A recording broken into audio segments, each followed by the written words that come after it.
Assalamualaikum warahmatullahi wabarakatuh. Perkenalkan, nama saya Cica Arnelita, NIM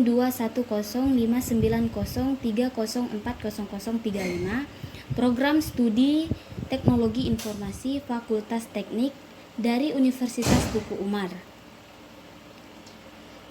Di sini saya akan menjelaskan sedikit pembahasan mengenai pemrograman. Baik, saya akan memulai menjelaskan kegunaan atau fungsi dari include.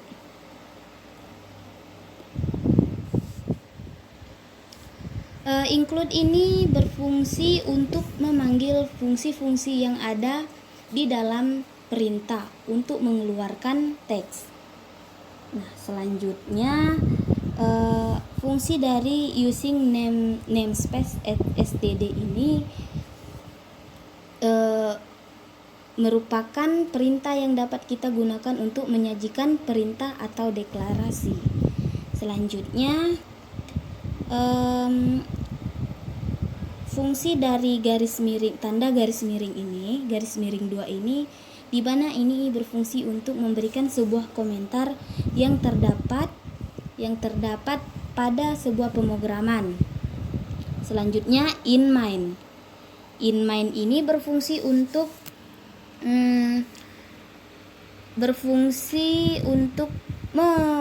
memberikan nama atau judul fungsi, atau di mana kita dapat mengotak-atik, memasukkan sesuatu yang ingin kita tampilkan. Misalkan kita ingin memasukkan atau menampilkan kata hello. Selanjutnya tanda kurung kur awal. Tanda kurung kur awal ini berfungsi untuk mengetahui awal dan akhir dari pemrograman. Selanjutnya fungsi dari cout. Cout ini berfungsi untuk menampilkan kalimat atau output ke layar. Nah, selanjutnya fungsi dari ndl ini berfungsi untuk memanipulator yang digunakan untuk menyisipkan karakter new line atau mengatur pindah baris atau memberikan sebuah baris baru. Nah, selanjutnya kita masuk pada pembahasan kedua, yaitu masukan dan keluaran. Baik, sebelumnya hasil dari pembahasan pertama tadi, dia akan menampilkan kata atau kalimat yang kita masukkan pada cout tadi seperti ini.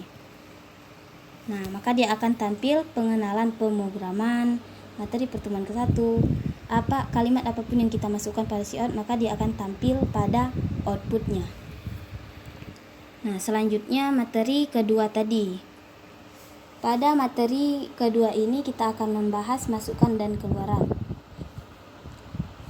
Jadi di sini misalkan kita ingin memasukkan angka ke dalam variabel, yang jelasnya kita sudah sangat mengetahui variabel itu berupa huruf X, Y, dan lain sebagainya. Baik, pertama kita akan membuat integer X. Nah, ini dia integer X atau integer variabel X. Selanjutnya, seperti pada pembahasan pertama, untuk memberikan sebuah perintah maka kita harus memberi lagi cout. Nah, seperti ini dia. Cout sebagai perintah jika kita ingin memasukkan sebuah angka. Contohnya seperti ini. Cout masukkan angka. Ini dia contohnya seperti ini. Kalimat yang ini sebagai sebuah perintah, masukkan angka. Nah, selanjutnya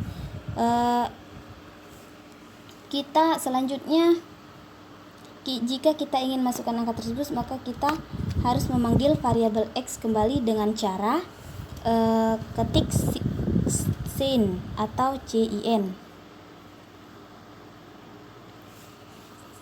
Cin variabel guna untuk memanggil kembali si variabel dari integer X ini dipanggil kembali ke sin X. agar kita dapat memasukkan angka ke dalam variabel X ini.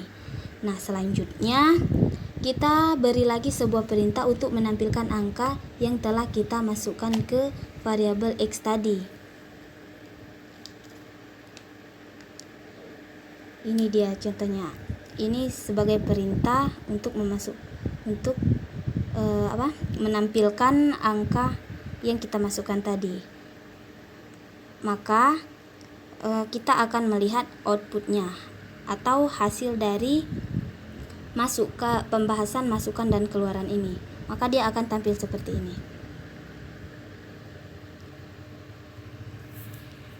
Misal kita ingin memasukkan angka 1, maka angka yang kita masukkan tersebut akan menampilkan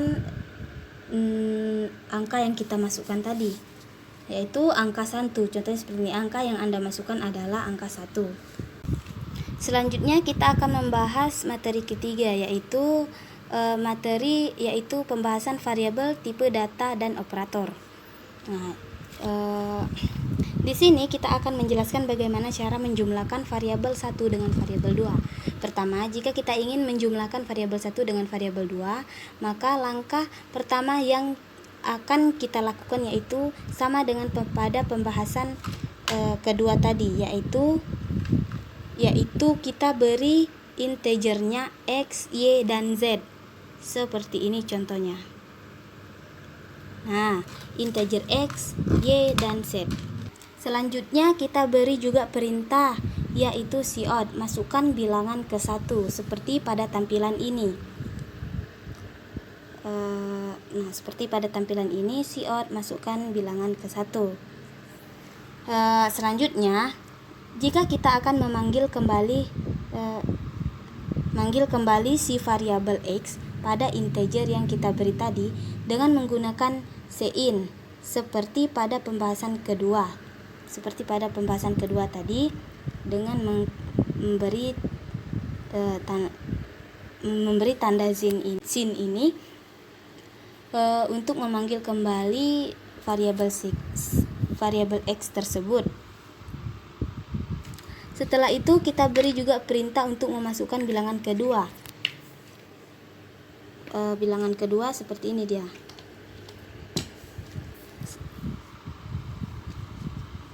Selanjutnya kita panggil lagi si variabel Y dengan menggunakan sin juga. Ya, seperti ini dia. Selanjutnya kita buat di sini Z sama dengan X tambah Y, bahwa ini adalah sebuah kode di mana X dan Y akan dijumlahkan dan akan menghasilkan Z. Maksudnya adalah di mana kita akan menjumlahkan angka yang kita masukkan pada perintah cout tadi. Setelah itu beri lagi perintah untuk menampilkan hasil dari penjumlahan kedua variabel tersebut, yang mana pada tanda variabel Z ini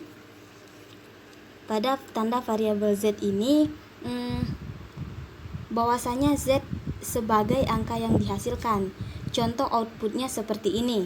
Mari kita lihat. Nah, seperti ini dia perintah-perintah yang kita buat tadi. Di sini kita tinggal memasukkan angka yang kita inginkan. Contohnya seperti ini. Masukkan bilangan ke 1. Misalnya kita memasukkan angka 2. Setelah itu masukkan bilangan kedua, dan kita akan memasukkan bilangan misalnya contohnya yaitu bilangan ketiga. Jadi hasil dari penjumlahannya yaitu 5. Nah, begitulah tampilan dari pembahasan materi ketiga. Baik, selanjutnya saya akan membahas materi tentang struktur berurutan. Struktur berurutan ini di sini saya akan menjelaskan bagaimana cara menghitung luas persegi panjang. Pertama, jika ingin menghitung persegi panjang, maka langkah pertama yang akan kita lakukan yaitu dengan memberi integernya panjang seperti ini, panjang, lebar, dan luas. Selanjutnya kita akan beri perintah yaitu masukkan panjang. Seperti ini dia perintah tersebut, cout masukkan panjang. Selanjutnya kita akan memanggil kembali panjang pada integer yang kita beri tadi dengan menggunakan cin atau sin. Nah, maka seperti ini dia. Selanjutnya kita akan memberi perintah untuk memasukkan lebar. Masukkan lebarnya. Seperti ini pada perintah cout memasukkan lebar. Kemudian kita panggil kembali dengan menggunakan sin, yaitu lebar. Nah, selanjutnya kita buat luas sama dengan panjang kali lebar. Seperti ini dia. Luas sama dengan panjang kali lebar. Yang dimana kita akan menghasilkan luas persegi panjang. Nah, di sini kita akan memasukkan angka yang akan kita jumlahkan. Misalkan kita masukkan angka 4. Nah, contohnya seperti ini. Tunggu sebentar.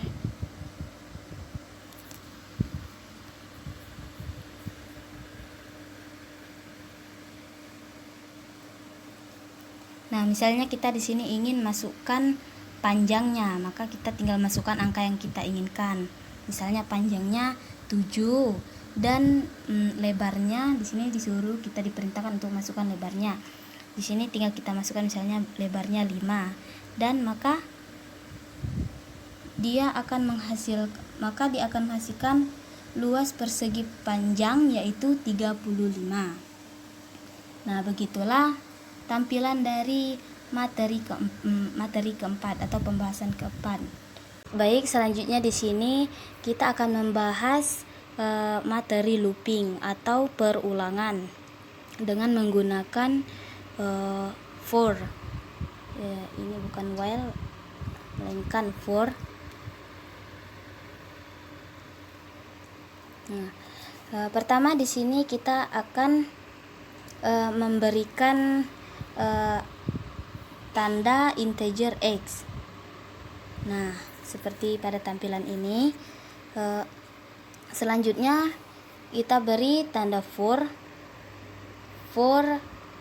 dalam kurung x sama dengan 1. Setelah itu x kurang dari sama dengan 10.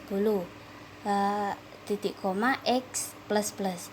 Dimana di sini maksud dari x sama dengan 1 ini, dimana kalimat yang ingin kita buat menjadi berulang kali akan dimulai dari 1 dan dari x kurang dari sama dengan 10 ini perulangannya itu hanya sampai 10, atau bisa dikatakan kalimat yang kita berikan hanya berulang sampai 10 kali.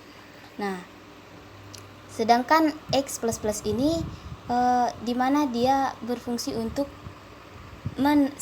menambahkan setiap variabel dengan 1. Selanjutnya kita beri lagi perintah itu cout. Contohnya di sini kita beri perintahnya kalimatnya mahasiswa dan atau mahasiswi, yang mana mahasiswa atau mahasiswi ini akan berulang kalimatnya sebanyak 10 kali. Contohnya seperti ini. Kita tunggu sebentar.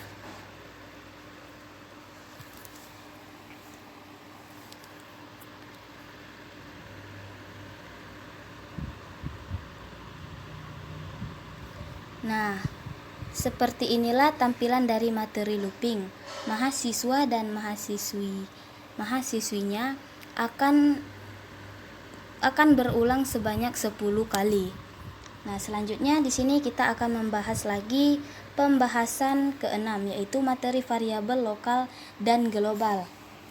Variabel lokal dideklarasikan di dalam sebuah fungsi atau di dalam sebuah prosedur. Variabel global dapat digunakan atau dipanggil, dikenali oleh semua fungsi. Prosedur dikenali di seluruh program. Sedangkan string String adalah tipe data yang menampung kumpulan karakter seperti aku, kamu, atau nama. Selanjutnya, sebuah kalimat juga terhitung sebagai tipe data string seperti masukkan nama. Setelah itu juga masukkan umur. Selanjutnya, fungsi else. Fungsi else ialah merupakan lanjutan dari fungsi if. Di mana jika kondisi benar, maka statement pertama yang akan dilaksanakan, tetapi apabila kondisi salah, maka statement yang ada pada blok else yang akan dilaksanakan. Setelah itu kita akan melihat output dari variabel lokal dan variabel global.